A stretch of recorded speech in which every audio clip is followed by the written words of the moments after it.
En línea a Alberto Fernández también para hacer su apreciación, su opinión sobre el mensaje del presidente Macri en el día de hoy. Alberto Fernández, buen día. Buen día, ¿cómo les va? ¿Bien? Bien, bien. Bien, ¿qué sensación le dejó el discurso del presidente? Es una sensación muy preocupante, francamente hablando, ¿no? Yo he visto muchas veces en mi experiencia, he visto muchos presidentes o gobernadores que en situaciones de crisis vuelven a lo que yo llamo la posición fetal. La posición fetal es la posición de origen, donde ellos haciendo algo obtuvieron un triunfo y donde se sienten cómodos. Pero muchas veces esa posición fetal no se corresponde con el momento en que hablan, ¿no? Hoy Macri creo que lo que hizo fue volver a la posición fetal, volvió a encerrarse en Cambiemos, en sus lógicas, volvió a confrontar con el pasado, volvió a hablar de la herencia, volvió a hablar de la corrupción.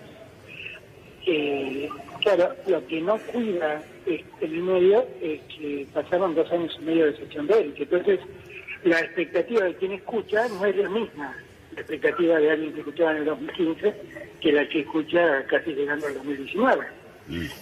Yo siento que en verdad fue un enorme retroceso de Macri, que además todo lo que dijo fue intranquilizador para la gente, porque efectivamente es cierto, y yo soy el primero y lo reclamé, se lo reclamaba Cristina, es absolutamente cierto que hay que tratar de lograr equilibrio fiscal por lo menos, si consideramos superar y sería mejor, pero por lo menos equilibrio fiscal. Pero lo que Macri no cuenta es que el ajuste de gastos que está haciendo no va a terminar con ningún déficit, porque el año que viene los compromisos que emanan de la deuda representan casi 4 puntos del PBI, con lo cual vamos a tener aproximadamente, vamos a arrancar el año que viene, si logran el superávit primario, el déficit primario cero, arrancaremos con 4 puntos de déficit fiscal. Y en verdad, la exigencia de ahorrar dinero en el Estado es una exigencia que hacen los acreedores, y el fondo fundamentalmente, porque advierten que con esta recesión las exportaciones van a caer, la Argentina va a recibir menos dólares y necesitan que los dólares entonces los ponga la gente a través de impuestos y el Estado no se lo gaste. Esto es lo que realmente pasa y esto es lo que Macri miente y no cuenta. Y este es el punto más delicado. Yo recién escuchaba al Curi decir con toda razón, no habla de empleo, no habla de desarrollo, no habla de inversión. No, es claro, que lo único que tiene que cubrir él son las expectativas de los acreedores. Tiene que garantizar que el Estado no se va a gastar la plata que le pagan el Estado para pagarle a los acreedores. Porque aunque tengamos equilibrio fiscal en las cuentas primarias, para que la gente me entienda, que es la cuenta que se hace de lo que entra y de lo que sale, la deuda que acumulamos en concepto de deuda financiera, que también se debe computar dentro del déficit fiscal, el año que viene va a ser más o menos de 4 puntos el PBI. Eso es lo que nos está pasando, eso es lo que Macri no cuenta, eso es lo que tensa la cuerda, y bueno, creo que definitivamente ya, inclusive poniendo las retenciones, no sé si finalmente lo harán o no, pero poniendo las retenciones en la actividad industrial, cosa que nunca ocurrió en Argentina, porque la Argentina siempre promovió la exportación industrial, yo creo que el nivel de recesión que van a lograr va a ser famoso. Fernández es al menos la primera vez que se lo escucha decir al presidente Mauricio Macri que estamos en emergencia. De hecho, otra de las frases que también ha quedado es que han sido los 5 peores meses de su vida después de su secuestro, ¿no?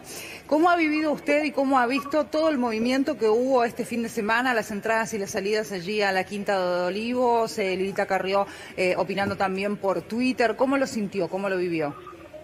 De Lilita Carrió lo único que le pido es que nunca más diga que el peronismo es desestabilizador, porque nadie desestabilizó a Macri este fin de semana más que Lilita Carrió.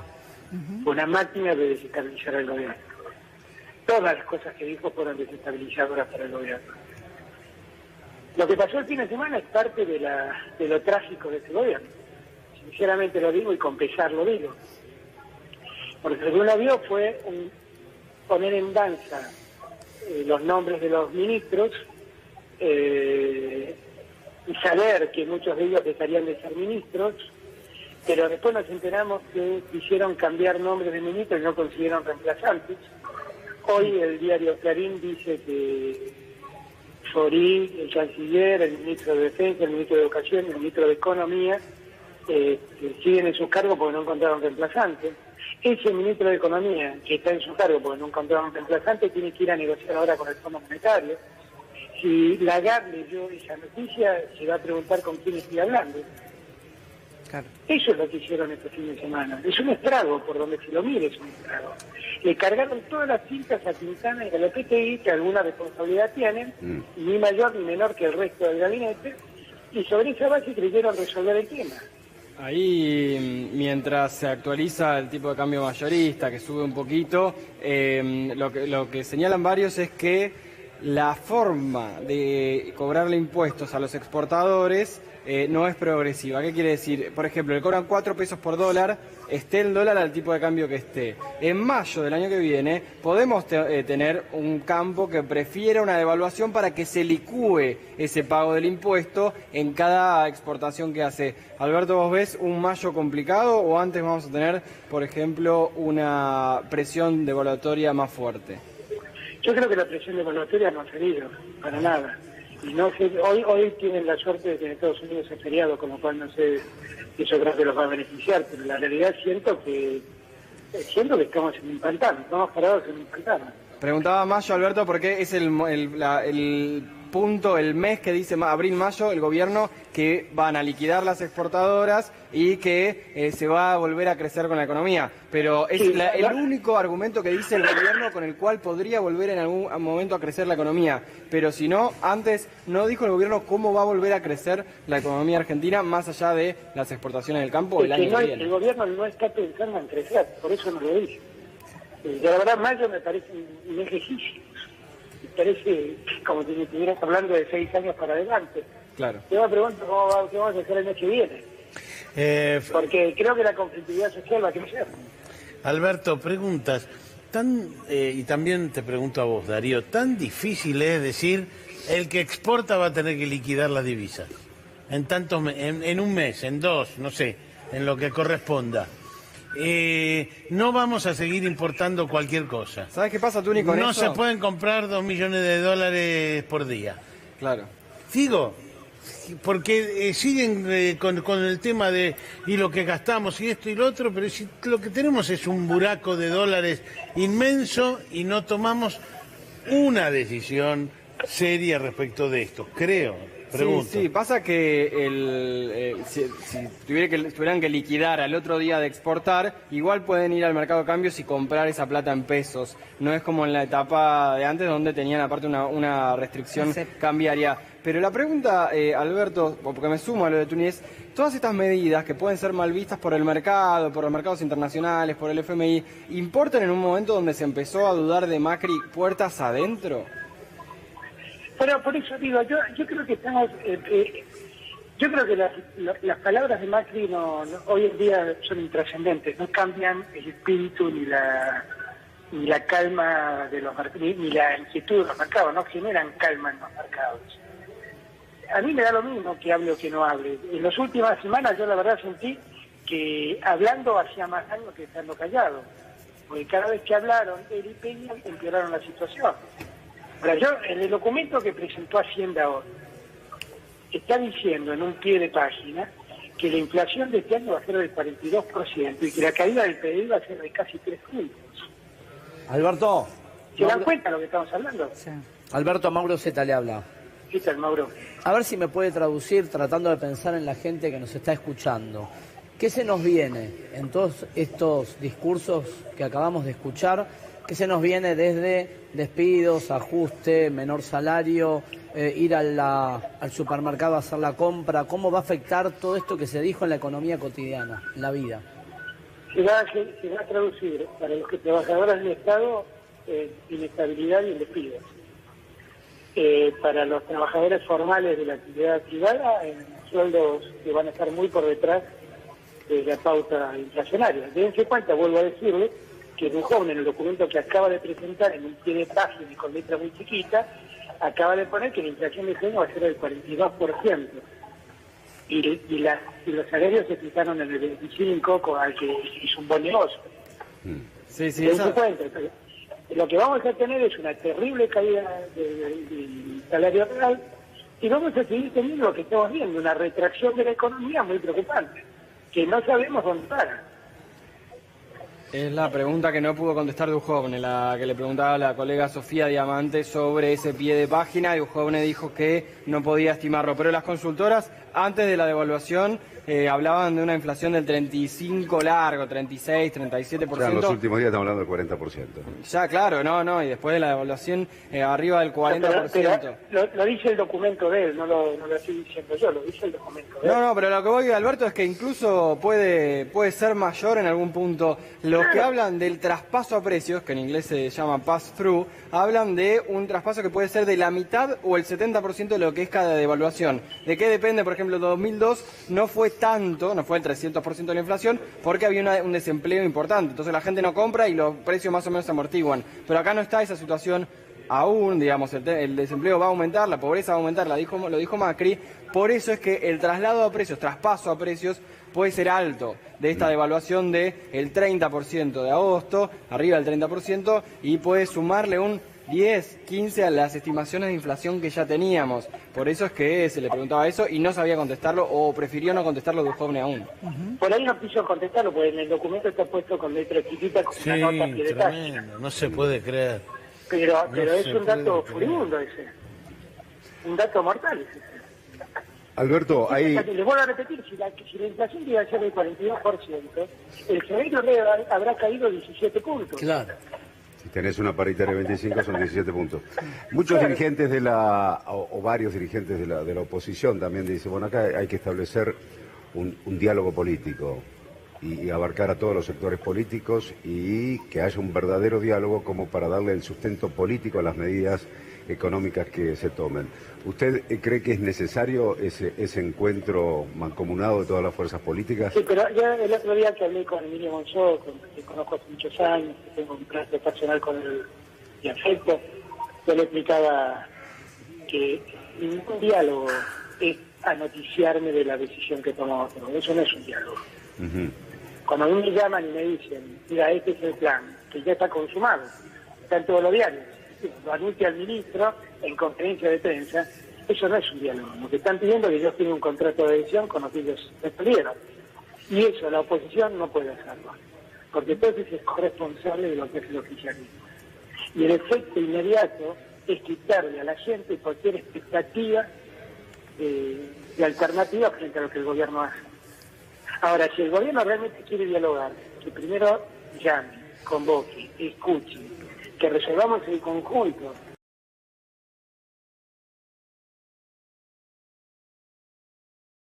Someterse a la decisión que ellos han tomado. Y ellos tienen todo el derecho a decir, no los necesito, pues a mí me votaron para gobernar. Perfecto, entonces háganlo, pero no me pidan que yo me corresponsabilice con ustedes.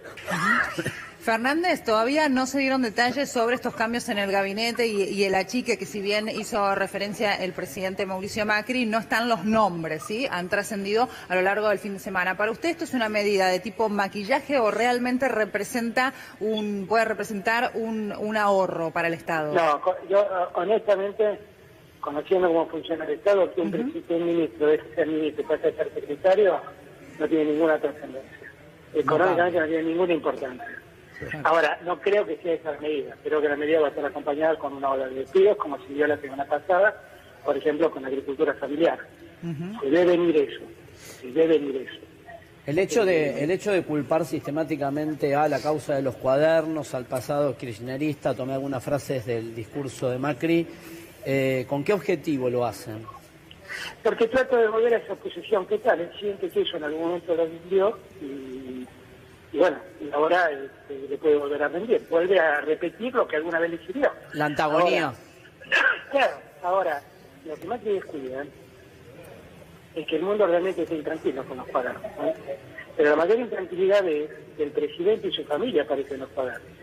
Y que antes el presidente y su familia estuvieron en los Panama Papers. Y que además sus ministros están en el Paradise, no sé cuánto. Alberto. Esto es lo que intranquiliza. Esto en el mundo es insostenible. O sea, un presidente que tiene semejante nivel de exposición con plata negra no resiste en ningún país del mundo. En Argentina se tolera porque los medios se hacen los distraídos. ¿Qué información tenés de por qué Pratgay, Melconian, Lustó tal vez hayan recibido algún llamado y hayan preferido no sumarse al gabinete? Si yo en este contexto, te llama Peña y te propone ser ministro de Economía, ¿vos aceptás? No, a mí no, pero Bueno, lo llaman bueno, eso. Pero tenés es el mismo información de por motivo, qué. es el mismo motivo. Pero hablan con otros sectores. No, yo tengo la impresión que cualquier persona sensata dice, pero ¿a dónde me meto acá?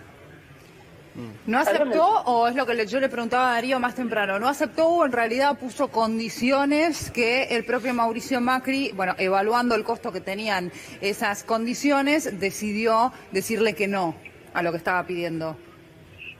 Yo creo que si efectivamente propuso cualquier, digo, a ver, yo lo vengo diciendo desde el primer día de esto, la decisión de la economía no puede estar dividida en una cantidad X de personas. Nosotros necesitamos un ministro de Economía que concentre toda la decisión. Eso supone que transporte, energía, la obra pública, Banco Nación, el Ministerio de la Producción estén bajo la misma órbita. ¿Eso ha ocurrido? No. Eso no ha ocurrido. Lo único que hemos constatado es que Macri definitivamente cree... Eso fue lo que pidió Melconian, ¿eh? Y bueno, pero es lo razonable. Es lo razonable porque miren, yo lo aprendí con Labaña esto. Quiero serles franco. Cuando yo hablé con Labaña, una anécdota. Cuando yo hablé con Labaña para que siga nuestro gobierno, vino a desayunar a casa, ¿me acuerdo? Todavía no habíamos asumido. Labaña me dijo, bueno, yo para seguir necesito que me garanticen que el Ministerio de Producción va a dejar de funcionar. Le digo, ¿pero por qué es eso? Primero, porque el Ministerio de la Producción está preocupado por darle subsidios y ventajas a la industria, y el que tiene que juntar la plata soy yo. Claro. Entonces, como yo como ministro de Economía tengo que ocuparme de recaudar y sostener el déficit y el superávit fiscal, por lo menos déjenme que yo distribuya ese gasto. Y así lo hicimos. Y yo en el acto lo entendí. Y para un peronista que le digan vamos a cerrar el Ministerio de la Producción, le hace ruido. Pero era muy entendible lo que decía. Bueno, esa misma lógica debe ser la que está planteando Melconian o cualquier persona sensata a la que llaman en este momento para hacerse cargo de semejante dislate. Porque ¿qué vamos a hacer nosotros? Vamos a seguir con esta lógica donde el ministro de Economía hace ingentes esfuerzos para pagar los precios y el ministro de Energía sigue regalando tarifas a las empresas de gas y de luz. ¿Vamos a seguir así? No hay solución para esto, ¿eh? Hoy la nafta está con tantos pesos el litro. ¿Dónde vamos a parar con esto? ¿Qué precio cuidado van a sostener con la nafta este precio? Si quieren hacer algo serio, disuelvan todos esos ministerios, pongan todo bajo la órbita del ministro de Economía y que ese ministro de Economía se haga cargo. Yo creo que esto no ha ocurrido hasta hoy, porque Macri parece algún complejo de inferioridad que no tiene un superministro que lo pague. Pero él debería entender, tercero de los acontecimientos, que él no es garantía de nada para manejar la economía. Él no está en condiciones de hacerlo. Debe llamar a alguien que sepa. Alberto Fernández. No sé cuál es la persona, eso sí, no lo sé cuál es la persona. Bien. Muchas gracias por este contacto, Alberto Fernández. Gracias a ustedes, un abrazo. Adiós.